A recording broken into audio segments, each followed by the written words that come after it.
أعوذ بالله من الشيطان الرجيم بسم الله الرحمن الرحيم رب اشرح لي صدري ويسر لي أمري واحلل عقدة من لساني يفقهوا قولي رب زدني علما قل إنما أنا بشر مثلكم يوحى إلي أنما إلهكم إله واحد فمن كان يرجو لقاء ربه فليعمل عملا صالحا ولا يشرك بعبادة ربه أحدا صدق الله العظيم মুআজ্জাজ হাজিরিন, সর্বপ্রথম আমরা মহান আল্লাহ রাব্বুল আলামিনের শানে শুকরিয়া জ্ঞাপন করি, বলি আলহামদুলিল্লাহ। আল্লাহ রাব্বুল আলামিন কালে কালে অসংখ্য নবী রাসূল দুনিয়াতে পাঠিয়েছেন আল্লাহর মনের ভাব প্রকাশ করার জন্য বিশ্ববাসীর কাছে। আর আল্লাহর মনোভাব প্রকাশ করতে গিয়ে যে নবী রাসূলকে পাঠিয়েছেন, নবী রাসূল সিলেকশন করে তাদেরকে তাদের মন মস্তিষ্ক কোনো কথা বলার পারমিশন তাদেরকে দেননি। আল্লাহ যা বলেছেন হুবহু, রাসূলদের দায়িত্ব হলো তা প্রকাশ করা, প্রচার করা, ঠিক কিনা? তো সেই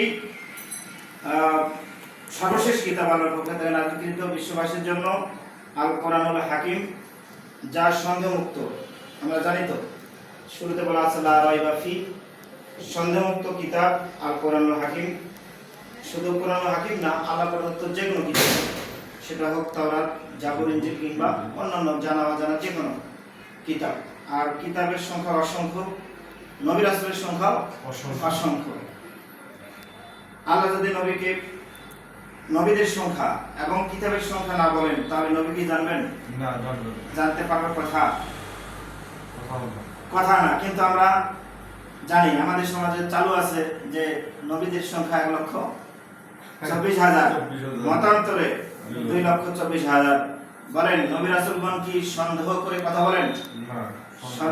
সন্দেহ করে কথা বলার পারমিশন আল্লাহ দিয়েছেন? তো যখনই একটা বিষয়ে অথবা বলা হয়, তাহলে কি সন্দেহ থাকে না? তো আমাদের সাধারণ মানুষের মতো কি নবী রাসূলদের বৈশিষ্ট্য যে তারা সন্দেহ করে কথা বলবেন?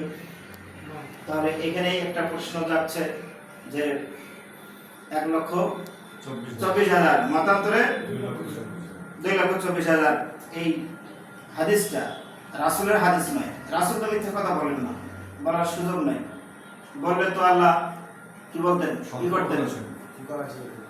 আল্লাহ বলছেন আমি তার কন্ট্রোলে কেটে ফেলতাম। যদি রাসূল মুহাম্মদ কোনো কথা বানিয়ে বলতো, সূরা হাক্কা 44, 45, 46 নম্বর আয়াতে আল্লাহ বলেছেন।